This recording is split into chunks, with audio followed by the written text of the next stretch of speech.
Bihar news में स्वागत है आपका दोस्तों। मैं हूं फिरदौस गनी और आप देख रहे हैं केडीबी लाइव। दोस्तों आज हो चुका है 8 जुलाई 2024। तो आज की पूरे बिहार की टॉप न्यूज लेकर आए हैं आपके लिए। वीडियो शुरू करने से पहले आपके लिए एक जरूरी सूचना है। सूचना यह है कि केडीबी लाइव का ऐप आ चुका है। आप केडीबी लाइव ऐप के माध्यम से पूरे बिहार की खबरों को देख सकते हैं। केडीबी लाइव ऐप को इंस्टॉल करने के लिए प्ले स्टोर में जाइए, सर्च कीजिए केडीबी लाइव, आ जाएगा, उसको इंस्टॉल कीजिए और उसमें पूरे बिहार की खबरें आप देख सकते हैं। आपको बता दूं कि केडीबी लाइव ऐप में बिहार के किसी भी खबर को 1 मिनट से भी कम समय में देख सकते हैं। तो इस ऐप को इंस्टॉल करना बिल्कुल नहीं भूलिएगा। तो चलिए चलते हैं आज की खबरों की ओर। बिहार वासियों के लिए बहुत चिंता की खबर सामने आई है। चिंता की खबर यह है कि बिहार में बाढ़ कहर बरपानी शुरू कर दी है। बाढ़ अब रौद्र रूप ले लिया है। कोसी बराज और गंडक बराज के सभी फाटक खोल दिए गए हैं। वहीं पर वीरपुर बराज के 56 फाटक खोल दिए गए हैं। यानी कि तीनों बराज के सभी फाटक खोल दिए गए हैं, जिससे बाढ़ कहर बरपाना शुरू कर दिया है। यह आपको बता दूं कि जिससे कई गाँव में बाढ़ का पानी घुस चुका है। लोग अपना घर मकान छोड़ करके सुरक्षित जगह की ओर प्लान करने लगे हैं। फाटक खोले जाने से नदियां अब रौद्र रूप लेता जा रहा है, जहां गांव बाढ़ की चपेट में आ रहे हैं। आपको बता दें कि पिछले कुछ दिनों से नेपाल में हो रही भारी बारिश ने कोसी नदी का जलस्तर बढ़ा दिया है। कोसी की सहायक नदियों का भी पानी बढ़ा दिया है, जिससे कोसी उपनाई हुई है। वहीं वीरपुर बराज के 56 में से 56 फाटक खोल दिए गए हैं।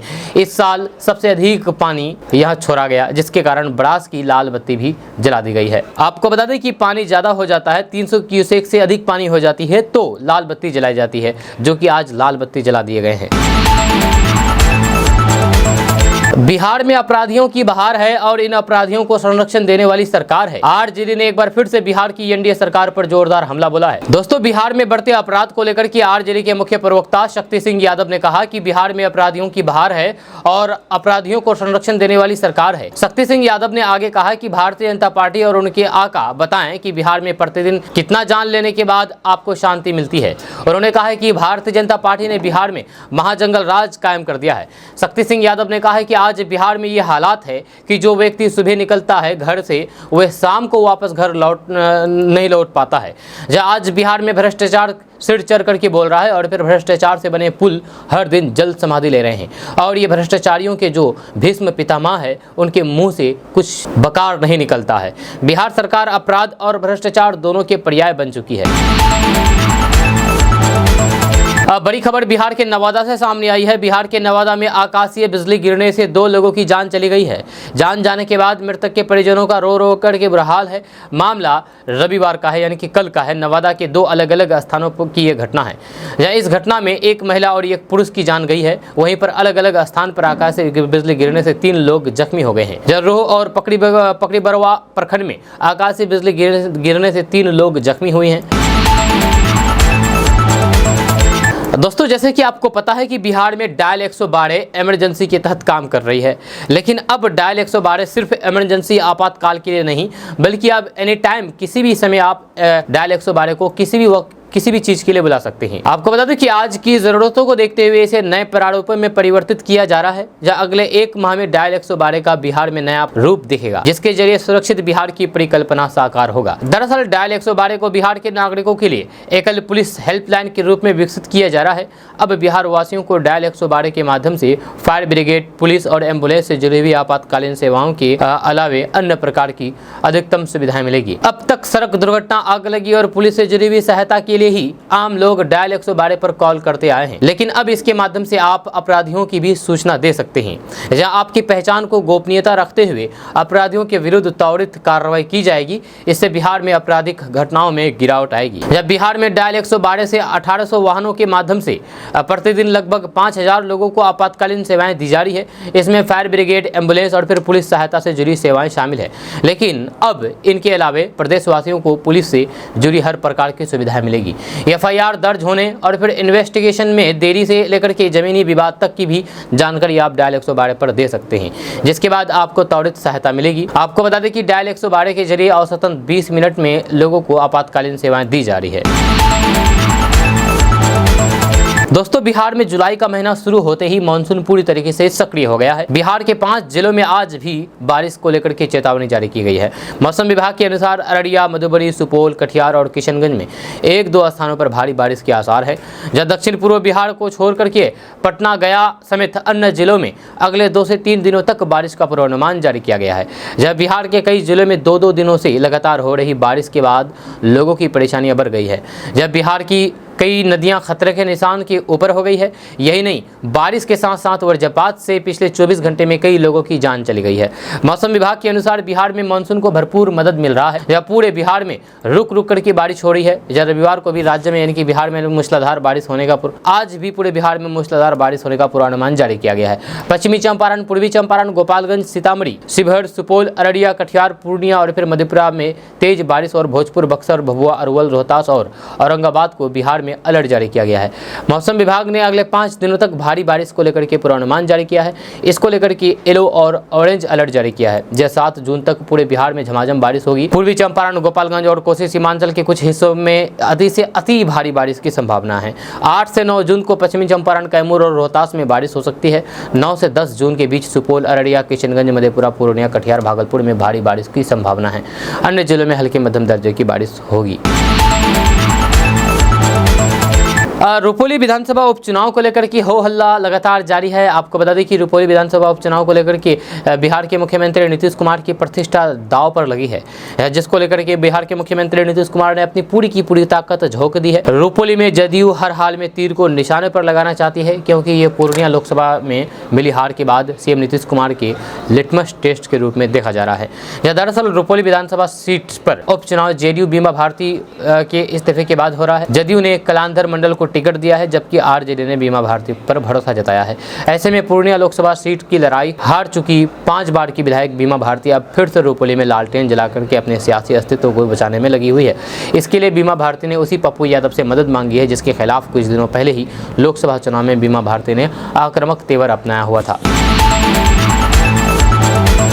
दोस्तों मुकेश अंबानी ने अपने पुत्र अनंत अंबानी की शादी में शामिल होने के लिए मुख्यमंत्री नीतीश कुमार और लालू प्रसाद यादव को न्योता दिया है, आमंत्रित किया है। यह शादी 12 जुलाई को मुंबई में होगी। आपको बता दूं कि शादी समारोह के लिए अंबानी परिवार ने देश की प्राय सभी प्रमुख हस्तियों को आमंत्रित किया है। लालू प्रसाद से जुड़े हुए करीबी सूत्रों का कहना है कि स्वास्थ्य कारणों से वे शायद समारोह में न जाएं। ऐसी स्थिति में विपक्ष के नेता तेजस्वी यादव समारोह में शामिल हो सकते हैं।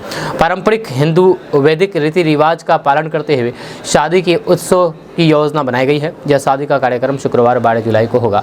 इस मौके पर मेहमानों को पारंपरिक भारतीय पोशाक पहन करके आने की गुजारिश की गई है। शादी का कार्यक्रम शनिवार 13 जुलाई को शुभ आशीर्वाद के साथ जारी रहेगा। अंतिम कार्यक्रम मंगल उत्सव या फिर शादी का रिसेप्शन रविवार 14 जुलाई को निर्धारित है। इश्क में आईएएस आईपीएस बनने की बात तो आपने सुनी होगी, लेकिन बक्सर में तो प्यार में धोखा खाए आशिक ने वो कर दिया है जिसकी कल्पना भी नहीं की जा सकता। प्रेमिका से धोखा खाए एक प्रेमी उसकी यादों को भुलाने के लिए शराब पीना शुरू कर दिया। जी हाँ, दिलवर के गम को जुदा करने के लिए शराब पीने की बात तो सुनी जाती है, लेकिन यहाँ तो शराब पीते पीते प्रेमी दारू का तस्कर ही बन बैठा। माशुका का गम जुदा करने के लिए शराब पीते पीते वे शराब का धंधेबाज ही बन गया। खुलासा तब हुआ जब पुलिस भी हैरान रह गई।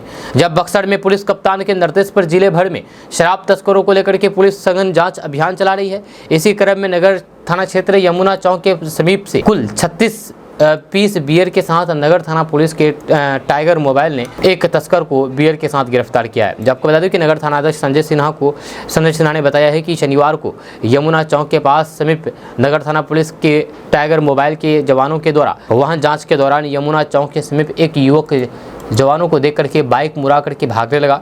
वहां मौजूद टाइगर मोबाइल के जवान आकाश कुमार और फिर रंजय कुमार के द्वारा युवक को दौड़ करके पकड़ करके जब तलाशी ली गई तो फिर युवक के पास से एक बैग में तकरीबन 36 पीस बियर की कैन बरामद की गई। जब युवक की पहचान अविनाश मिश्रा पिता भुगनाथ मिश्रा का पता चला है। पूछताछ के दौरान युवक ने बताया है कि प्रेमिका से धोखा मिलने के बाद युवक शराब का आदी हो गया, जिस वजह से वे शराब पीने के लिए ऐसे काम करता था। दोस्तों भारतीय घरों में दूध का उबालना एक आम परंपरा है। माना जाता है कि उबालने में दूध कीटाणु रहित हो जाता है और फिर सेहत के लिए ज़्यादा फायदेमंद होता है। लेकिन क्या पैकेट वाले दूध को भी उबालना ज़रूरी है? ये सवाल है। बहुत से लोग ये नहीं जानते हैं कि पैकेट वाले दूध को उबालना चाहिए या नहीं चाहिए। तो ऐसे में हम आपको बताएंगे कि आखिर पैकेट वाले दूध को उबालना चाहिए या नहीं चाहिए। तो आपको बता दूं कि बहुत से लोग ये सोचते हैं कि पैकेट वाले दूध को उबालना बहुत ज़रूरी है, जबकि कुछ का मानना है कि इसे सीधे पिया जा सकता है। तो आखिर सही क्या है? तो चलिए इसके बारे में बात करते हैं और बात करते हैं कि सीके बिरला अस्पताल के इंटरनल मेडिसिन विभाग के डायरेक्टर डॉक्टर राजीव गुप्ता ने बताया है कि पैकेट वाले दूध को उबालना या फिर ना उबालना इस बात पर निर्भर करता है कि दूध का पॉस्चराइजेशन और स्टोरेज कैसा हुआ है। अगर दूध को सही तरीके से पॉस्चराइज किया गया है और फिर पैकेजिंग भी अच्छी है तो ऐसे दूध को उबाले बिना ही पीना सुरक्षित होता है। जहाँ पॉस्चराइजेशन एक ऐसी प्रक्रिया है जिसमें दूध को गर्म करके उसमें मौजूद हानिकारक बैक्टीरिया को खत्म कर दिया जाता है।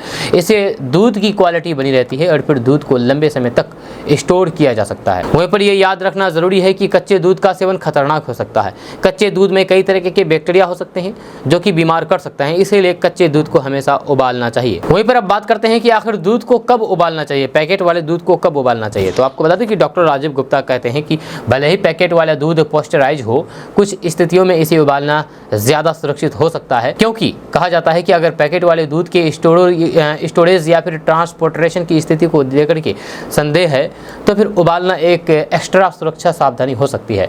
उदाहरण के लिए अगर दूध का पैकेट फूला हुआ है या फिर लीक हो रहा है तो फिर ऐसे दूध को उबालने की सलाह दी जाती है। साथ ही अगर दूध की एक्सपायरी डेट निकल चुकी है तो फिर भी उसे उबालना ही बेहतर होता है। देश भर के कई बाजारों में टमाटर, प्याज, हरी मिर्च, आलू जैसी कई सब्जियों की कीमतें बढ़ गई है। जहाँ कई राज्यों में टमाटर 100 रुपए से 130 रुपए किलो बिक रहा है। जहाँ इस मानसून में गोभी, लौकी, मिर्च जैसी दूसरी सब्जियां भी अचानक महंगी हो गई है। आपको बता दूं कि बीते एक महीने में टमाटर, आलू, प्याज जैसे प्रमुख सब्जियां महंगी हो गई है। उपभोक्ता मंत्रालय के पोर्टल पर मौजूद जानकारी के अनुसार पिछले महीने 5 जून से 5 जुलाई की तुलना में आलू 5 रुपए महंगी हो गई है। इसी तरह प्याज की औसत कीमत 10 रुपए से ज्यादा का इजाफा हुआ है। टमाटर के दाम करीब 23 रुपए का इजाफा हुआ है। बीते एक महीने में आलू, प्याज और फिर टमाटर की प्रति किलो अधिकतम कीमत क्रमश 60 से बढ़कर के 80 रुपये, 70 से बढ़कर के 80 रुपये और फिर 107 रुपये से बढ़कर के 130 रुपये हो गए हैं। आपको बता दें कि राजधानी दिल्ली में पिछले महीने आलू 30 रुपये किलो बिक रही थी, जो कि अब बढ़कर के 40 रुपये किलो हो गई है। इसी तरह से टमाटर के दाम 28 से बढ़कर के 55 रुपये और प्याज के दाम 32 से बढ़कर के। दोस्तों, भारतीय रेलवे से रोजाना 2.5 करोड़ लोग सफर करते हैं। हर दिन हजारों ट्रेनें इन यात्रियों को अपनी मंजिल तक पहुंचाती हैं। इस दौरान सफर में कई पड़ाव आते हैं जहां पर मुसाफिर खाने पीने के लिए ट्रेन से उतरते हैं। इन 2.5 करोड़ यात्रियों की बदौलत स्टेशन पर मौजूद हजारों दुकानदारों की अच्छी कमाई होती है। रेलवे स्टेशन और जंक्शन पर मौजूद टी स्टॉल पर हमेशा भीड़ लगी रहती है। क्या आप जानते हैं कि रेलवे स्टेशन पर आउटलेट खोलने के लिए यानी कि टी स्टॉल खोलने के लिए कहां आवेदन करना पड़ता है? यहां दुकान खोलने के लिए कितना किराया देना पड़ता है? जहां रेलवे प्लेटफॉर्म खान पान चीज़ों की अच्छी बिक्री होती है और इससे रोजाना बेहतर आमदनी होती है। यही वजह है कि कई लोग रेलवे स्टेशन पर खान पान के स्टॉल खोलना चाहते हैं, लेकिन पर्याप्त जानकारी नहीं होने के कारण इसके लिए आवेदन नहीं कर पाते हैं। तो आइए आपको बताते हैं कि आखिर आप कैसे ट्रेन और रेलवे स्टेशन पर फूड स्टॉल का टेंडर लेने के लिए आवेदन कर सकते हैं। इस काम में कितना खर्च आता है और फिर दुकान के लिए कितना किराया देना पड़ता है, इस पर भी बात करेंगे। आपको बता दें कि ट्रेनों में कैटरिंग टेंडर और रेलवे प्लेटफॉर्म पर खान पान से लेकर के अन्य जरूरी सामान की शॉप खोलने के लिए रेलवे विभाग के समक्ष आवेदन करना होता है। जहाँ इसके लिए खास प्रोसेस होता है जिसके तहत भारतीय रेलवे टेंडर जारी करके लाइसेंस जारी करता है। इस बारे में विभिन्न रेल मंडल और IRCTC की आधिकारिक वेबसाइट पर जाकर के जानकारी हासिल की जा सकती है। यहाँ स्टोर, टेंडर और कैटरिंग सर्विस से जुड़ी हुई जानकारियाँ उपलब्ध रहती है। रेलवे स्टेशन पर स्टोर खोलने की लागत लोकेशन और दुकान की साइज पर निर्भर करती है। या किसी भी बड़े रेलवे जंक्शन पर स्टोर ओपन करने की लागत अधिक होगी, लेकिन छोटे रेलवे स्टेशन पर कम हो। रेलवे शॉप की साइज और लोकेशन के हिसाब से फीस होता है। आमतौर पर बुक स्टॉल, चाय कॉफी स्टोर और फिर फूड स्टॉल खोलने के लिए अनुमति लागत करीब 40,000 से 3 लाख रुपए तक हो सकती है। हालांकि शहर और फिर स्टेशन की लोकेशन के हिसाब से ये दरें अलग अलग हो सकती है। भारतीय रेलवे प्लेटफॉर्म पर कई छोटे स्टॉल भी मुहैया कराता है जिसका किराया और लागत कम होती है। भारतीय रेलवे में ऑनलाइन टिकट और खान पान से संबंधित सेवाओं का संचालन IRCTC करता है। IRCTC की वेबसाइट पर भी कई सर्विसेज के लिए टेंडर ओपन होता है। आप यहां से भी टेंडर के बारे में जानकारी हासिल कर सकते हैं। रेलवे स्टेशन पर किसी भी तरीके का स्टोर खोलने के लिए आपके पास Aadhaar card, PAN card, voter ID card जैसे अहम दस्तावेज होना चाहिए। जब टेंडर की प्रोसेस, स्टोर का किराया और अन्य तमाम शर्तों के बारे में स्थानीय रेलवे मंडल की वेबसाइट या फिर ऑफिस में जानकारी हासिल की जा सकती है। देश से हिंदुओं को खत्म करने की साजिश हो रही है। राहुल गांधी के बयान पर नुपुर शर्मा ने यह बातें कही है। आपको बता दें कि पैगंबर मोहम्मद पर विवादित टिप्पणी करने के कारण जुलाई 2022 में बीजेपी से 6 साल के लिए निलंबित नुपुर शर्मा ने राहुल गांधी पर जमकर के हमला बोला। नुपुर शर्मा ने हिंदू के हिंसक होने वाले बयान को लेकर के कहा कि देश में सनातनियों को खत्म करने की साजिश कोशिश की जा रही है। उन्होंने राहुल गांधी का नाम लिए बिना ही कहा कि हिंदुओं के खिलाफ टिप्पणी करने से पहले लोगों को ये समझ लेना चाहिए कि देश से हिंदुओं को खत्म करने की साजिश है। नुपुर शर्मा ने कहा कि जब उच्च पदों पर बैठे लोग दावा करते हैं कि हिंदू हिंसक है या जब दूसरे कहते हैं कि सनातनियों का सफाया कर दिया जाना चाहिए तो फिर किसी को इस साजिश को समझना चाहिए।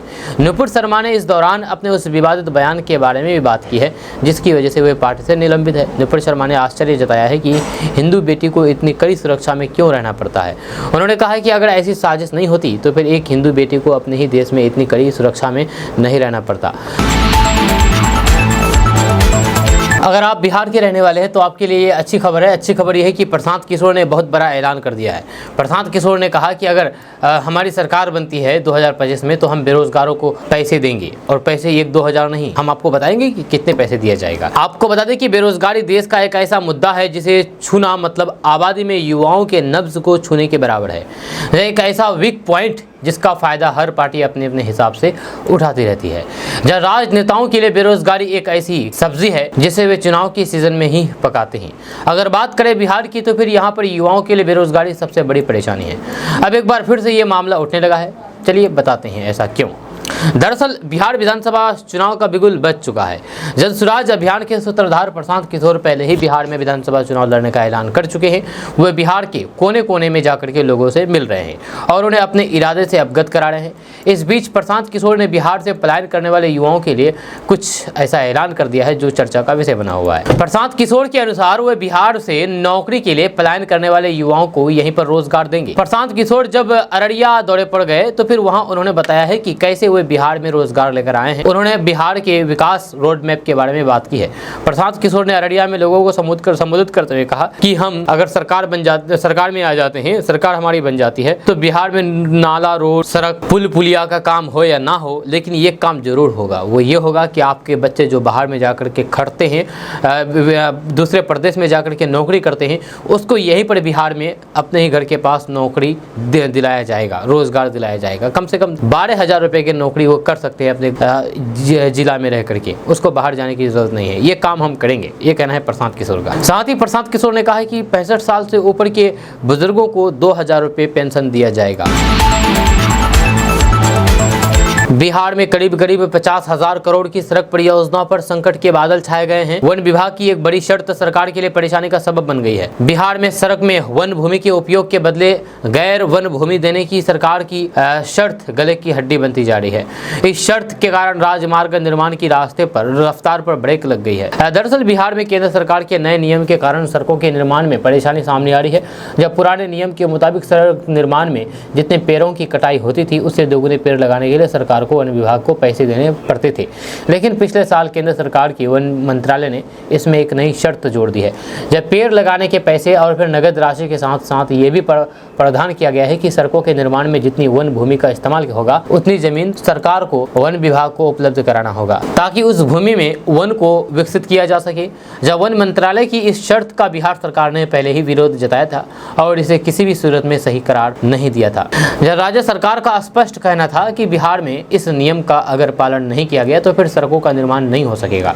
जब बिहार सरकार का कहना है कि जिन सड़क परियोजनाओं को प्रवेश पोर्टल पर नए नियम के लागू होने से पहले अपलोड किया गया है उस पर यह शर्त लागू नहीं हो। हालांकि वन विभाग तमाम परियोजनाओं पर इस नियम को लागू करना चाह रहा है। ऐसे में बिहार में करीब 50,000 करोड़ की सड़क परियोजनाओं पर ब्रेक लगने की संभावना जताई जा रही है।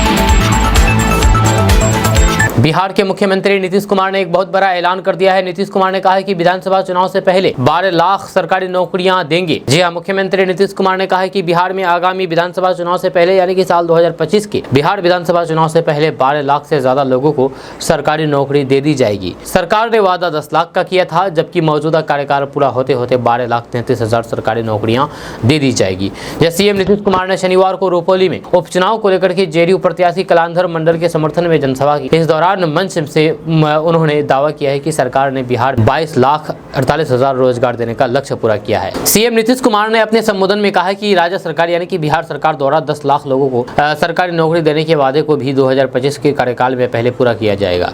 अब तक 5,15,000 से अधिक लोगों को सरकारी नौकरी दी जा चुकी है या 2 लाख सरकारी नौकरियां पाइपलाइन में हैं। यह साथ ही आने वाले दिनों में 72,000 पदों पर और भर्तियां निकाली जाएगी। नीतीश कुमार ने कहा है कि हमारे लिए पूरा बिहार एक परिवार है। हम लोग सबके हित में काम करते हैं, अपने हित की बात नहीं करते या अपने परिवार की बात नहीं करते। आरजेडी सुप्रीमो लालू प्रसाद यादव की ओर इशारा करते हुए उन्होंने कहा कि कुछ लोग हैं जो शादी किए तो 9 शादी किया तो फिर 9 बच्चे पैदा कर दिए, बेटा बेटी को ही आगे बढ़ाना चाहते हैं खाली। और हम लोगों को देखिए, हम लोग परिवार को आगे नहीं बढ़ाते हैं और वे लोग तो सिर्फ परिवार को ही आगे बढ़ाते हैं। वहीं पर मुख्यमंत्री नीतीश कुमार ने कहा है कि पहले सांप्रदायिक झगड़ा खूब होता था, हम लोगों ने मिलकर के काम किया, अब धर्म के नाम पर झगड़ा नहीं होता है। जब पिछले 15 सालों में एक भी दंगा नहीं हुआ। मुसलमान के विकास के लिए हमने जो प्रयास किया है वह किसी सरकार ने नहीं किया है। हमने मदरसा को सरकारी विद्यालय के बराबर का दर्जा दिया, मदरसा के शिक्षकों को भी सरकारी शिक्षक का दर्जा देकर के उसका उत्थान किया है। बिहार में मुसलमान पूर्ण रूप से सुरक्षित हैं। पूर्णिया के रुपौली विधानसभा उपचुनाव को लेकर के बिहार में सियासत गरमाई हुई है। बिहार में आरोप प्रत्यारोप का दौर जारी है। वहीं पर रुपौली में चुनावी प्रचार भी तेजी की जा रही है। आपको बता दें कि राजद जदयू अपने प्रत्याशियों को जिताने के लिए तमाम कोशिशें कर रहे हैं। बीते 2 दिन सीएम नीतीश कुमार रुपौली में चुनावी सभा को भी संबोधित किया था। वहीं पर अब रुपौली विधानसभा उपचुनाव को लेकर के सीएम नीतीश कुमार के बड़बोले विधायक गोपाल मंडल ने बड़ा दावा कर दिया, बड़ा बयान दिया है। उन्होंने अपने ही पार्टी के उम्मीदवारों के हार का ऐलान कर दिया है। दरअसल रुपौली विधानसभा उपचुनाव को लेकर के जदयू विधायक गोपाल मंडल का बड़ा बयान सामने आया है। उन्होंने कहा कि राजद उम्मीदवार बीमा भारती पहले पोजीशन पर रहेगी, हमारा उम्मीदवार जदयू तीसरे नंबर पर रहेगा। जबकि वे खुद जदयू के विधायक है और वही ये कह रहे हैं कि जो जदयू के विधायक है वह तीसरे नंबर पर रहेगा और जो राजद का जो उम्मीदवार है वह पहले नंबर पर रहेगी। वहीं पर उन्होंने निर्दलीय उम्मीदवार शंकर सिंह को लेकर के विवादित बयान दिया है। उन्होंने कहा है कि निर्दलीय उम्मीदवार शंकर सिंह ने बिहार के सभी राजपूत क्रिमिनल को इकट्ठा किया है। आपको बता दें कि अपने बड़बोलेपन से हमेशा चर्चा में रहने वाले जदयू विधायक गोपाल मंडल ने ये बड़ा बयान दिया है, बड़ा दावा कर दिया है। रुपौली विधानसभा उपचुनाव को लेकर के उन्होंने उम्मीदवार शंकर सिंह को विवादित टिप्पणी की है। यहाँ तक कि गोपाल मंडल ने महागठबंधन उम्मीदवार बीमा भारती को मजबूत उम्मीदवार बताया है, लेकिन ये भी कहा है कि अपने उम्मीदवार कलांधर मंडल को जिताएंगे। ये शिक्षक बच्चों को भाषा एवं गणित में दक्ष बनाने में जुटेंगे। जब बच्चों में विद्यालय के प्रति ललक पैदा करने के लिए अभिभावकों को जागरूक किया जाएगा। पहली से तीसरी कक्षा के बच्चों को भाषा, गणित एवं अंग्रेजी की अभ्यास पुस्तिका भी उपलब्ध कराई जाएगी। बिहार में पुल और पुलिया टूटने का सिलसिला लगातार जारी है, थमने का नाम नहीं ले रही है। जहां इस बार पूर्वी चंपारण के मधुबन प्रखंड के लोहर गरवा गांव में 2 लाख रुपए की लागत से बना आरसीसी पुल भ्रष्टाचार का भेंट चढ़ गया। दरअसल 14वें वित्तीय आयोग की अनुशंसा पर 2019 में 2 लाख रुपए की लागत से इस पुलिया का निर्माण किया गया था, लेकिन महज कुछ ही घंटों की बारिश में भ्रष्टाचार से बनी इस पुलिया को ध्वस्त कर दिया गया। जहाँ आपको बता दें कि इस पुलिया के ध्वस्त होने के करीब 500 से ज़्यादा की आबादी सीधे तौर पर प्रभावित हुई है। वहीं पर अनुसूचित जाति और फिर अति पिछड़े समाज के लोगों के टोले के बीच का संपर्क भी टूट गया है। वहीं पर लोहार गांव के लोगों का कहना है कि इस पुलिया के टूट जाने से हम सभी काफी ज्यादा परेशान हैं। पुलिया टूट जाने की वजह से एक व्यक्ति की हाथ भी टूट गई है। वहीं पर अगर पुलिया का निर्माण नहीं हो पाया तो फिर आने वाले बरसात के मौसम में हमें काफी परेशानियों का सामना करना पड़ेगा। दोस्तों, बिहार के उप मुख्यमंत्री विजय कुमार सिन्हा ने कहा है कि राजद सुप्रीमो लालू प्रसाद यादव और उनके बयानवीर शहजादे तेजस्वी यादव आजकल बिहार में गिरे कुछ पुलों पर घड़ियाली आंसू बहा रहे हैं। हालांकि स्वयं उनको 15 वर्ष शासन में रहने का मौका मिला और उनके शहजादे भी 4 वर्ष उप मुख्यमंत्री रहे, तब उनकी दृष्टि इन बातों पर क्यों नहीं गई। सत्ता में रहते पिता पुत्र की इस जोड़ी का एकमात्र उद्देश्य अलग अलग उपायों में से मुद्रा मोचन रहा। ये जोड़ी अब ऑनलाइन मीडिया पर जनहितैषी होने का स्वाग रच रही है। साथ ही विजय कुमार सिन्हा ने कहा कि भ्रष्टाचार के दलदल में फंसे लालू परिवार अपने कार्यकाल को याद करें। कल बयान जारी करके विजय सिन्हा ने कहा कि भ्रष्टाचार के दलदल में लालू परिवार इस कदर धंसा हुआ है कि उसके मुखिया सजाए याफ्ता होकर के जिंदगी गुजारने को मजबूर है। या किसी को याद नहीं है कि अपने शासनकाल में उन्होंने कभी किसी भ्रष्टाचारी पर जुबान खोली हो या फिर कार्रवाई की हो। आज ये लोग व्यंग और फिर बयान के खेल में लगे हुए हैं। बिहार के मुख्यमंत्री नीतीश कुमार एक ऐसी तकनीक पर काम कर रही है जिससे गायों से बछड़ा नहीं बल्कि बछड़िया पैदा होगी, बछिया पैदा होगी, बछिया यानी कि बाछी पैदा होगी, जिससे क्या होगा कि बिहार में दूध की कमी नहीं होगी। बिहार के मुख्यमंत्री नीतीश कुमार इस पर अभी काम कर रही है, जो इस तकनीक पर काम कर रही है। आपको बता दें कि बिहार सरकार के पशु नस्ल सुधार कार्यक्रम के तहत कृत्रिम गर्भाधान की सुविधा उपलब्ध कराने पर जोर दिया जा रहा है। इससे पशुपालकों के घर सिर्फ बछिया ही पैदा होगी। इतना ही नहीं, दुधारू और मौसम अनुकूल नई नस्ल की गाय होगी तो फिर पशुधन की अहमियत भी बढ़ेगी। जब पशुपालक भी बाछी प्रजनन से खुश होंगे। जब सीमेन सेंटर में मवेशी पालक मनचाहे नस्ल के इस्टरा से गाय का प्रजनन कराने में भी लगे हैं। भागलपुर के पशु चिकित्सा पदाधिकारी डॉक्टर गोपाल कृष्ण कन्हैया बताते हैं कि पशुपालकों के घर अब नई नस्ल की बाछी ही जन्म लेगी। इसको लेकर के बिहार के प्रमुख जिलों में सीमेन सेंटर की सुविधा सरकार ने दी है। भागलपुर के पशुपालक पड़ोसी जिले पूर्णिया से स्ट्रॉ ले सकते हैं, जब पूर्णिया सीमेन सेंटर में से स्ट्रॉ लेने पर अनुदान भी दिया जाता है। डॉक्टर कन्हैया बताते हैं कि कृत्रिम विधि से नर पशु से सीमेन एकत्रित करके मादा पशु के प्रजनन नली में रखने की प्रक्रिया को कृत्रिम गर्भाधान कहते हैं। कृत्रिम गर्भाधान के लिए एक स्ट्रो को 30 से 40 डिग्री सेल्सियस के गर्म स्नान में पिघलाया जाता है। पिघलने के बाद इसे एक प्लास्टिक इंजेक्टर में लोड किया जाता है, जिससे फिर कृत्रिम गर्भाधान करने के लिए मादा मवेशियों की आंतरिक गर्भाशय छिद्र या फिर गर्भाशय लुमेन में इंजेक्ट किया जाता है, जिससे बछड़ा नहीं बल्कि बाछी पैदा होगी। जब आपका इसके बारे में क्या कहना है नीचे कमेंट बॉक्स में कमेंट करके जरूर बताइएगा। यूपी के हाथरस कांड को लेकर के सूरजपाल सिंह उर्फ भोले बाबा के खिलाफ पहला केस पटना में दर्ज किया गया है।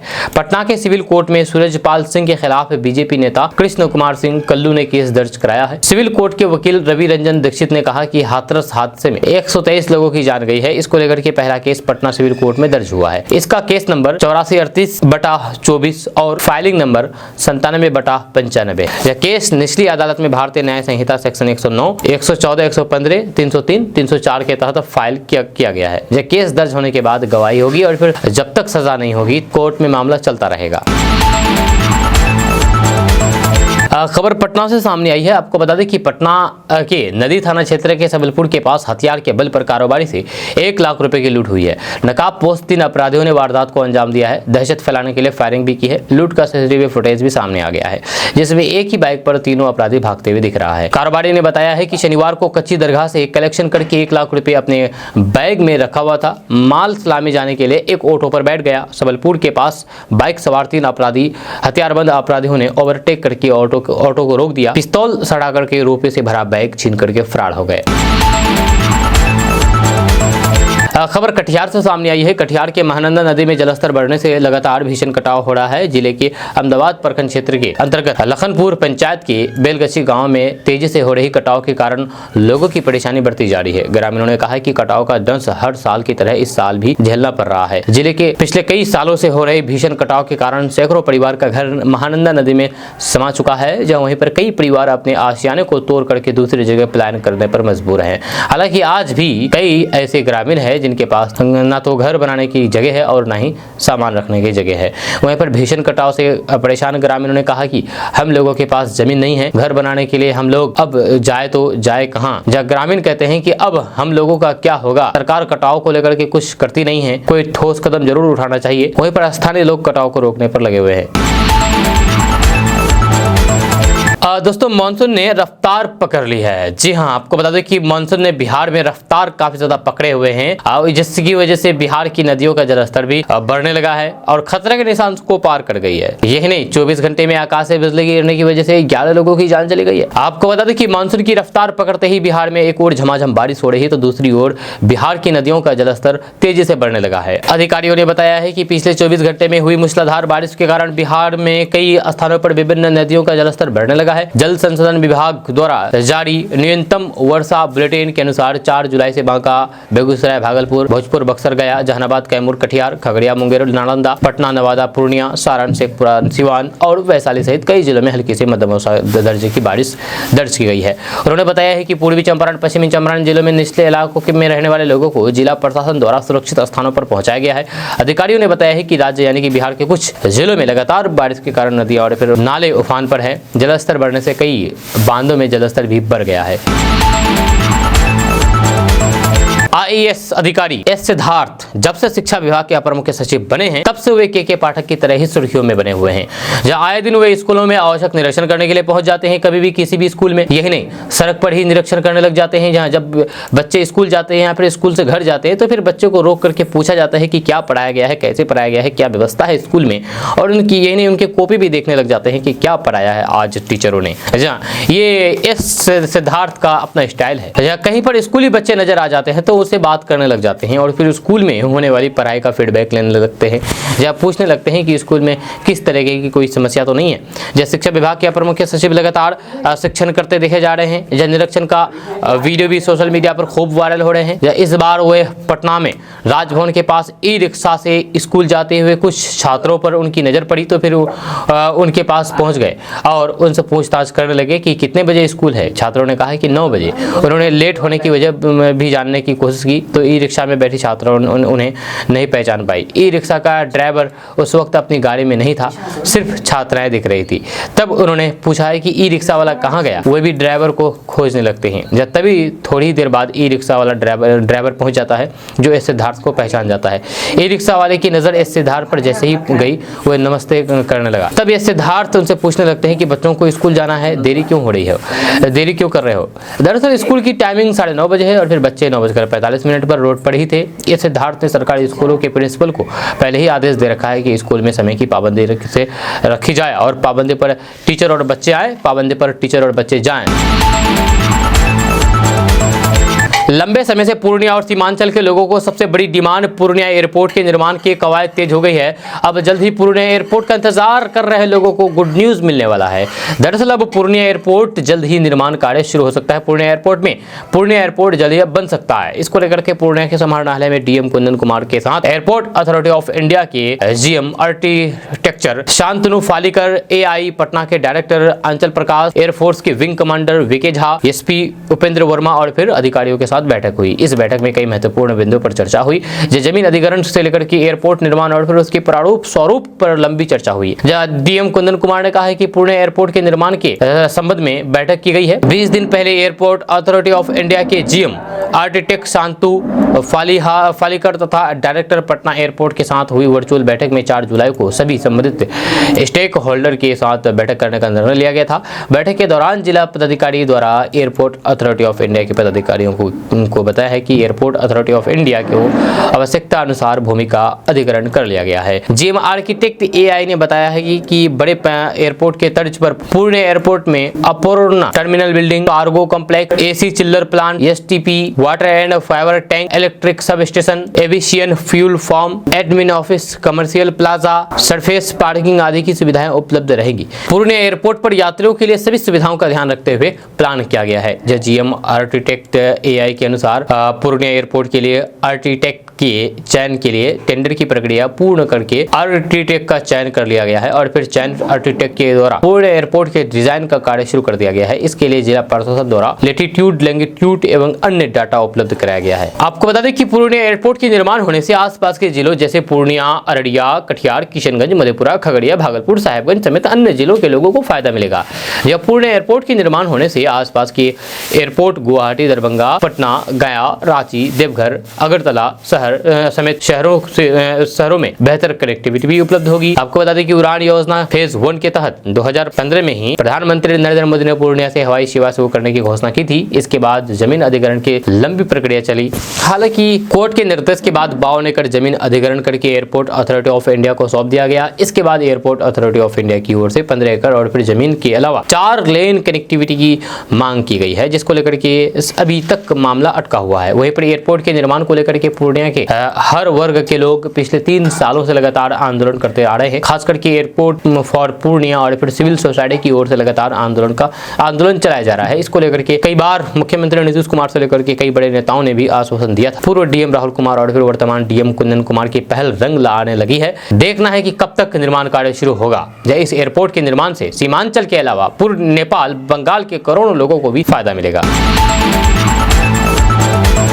खबर किशनगंज जिला से सामने आई है। किशनगंज जिले के करुआमनी पंचायत के गरुड़डंगा में 7 साल पहले लाखों रुपए की लागत से बनाए गए अतिरिक्त प्राथमिक स्वास्थ्य केंद्र चालू होने से पहले ही धीरे धीरे खंडर में तब्दील होता जा रहा है। जैसे कि आप अपने मोबाइल स्क्रीन पर तस्वीर देख रहे हैं, ये जो तस्वीर आपको दिख रही है खंडर नुमा ये महल, ये बंगला दिख रही है, ये बंगला एक्चुअली में स्वास्थ्य केंद्र है जो कि उद्घाटन नहीं हुआ है अभी तक बनने के बाद। जहां ये है बिहार के स्वास्थ्य व्यवस्था का हाल। अब आप सोच सकते हैं कि यहाँ के लोग किस हालात में जीते होंगे, जबकि बिल्डिंग तैयार है लेकिन इसका उद्घाटन ही नहीं हुआ है और ये खंडर में अब तब्दील हो रहा है।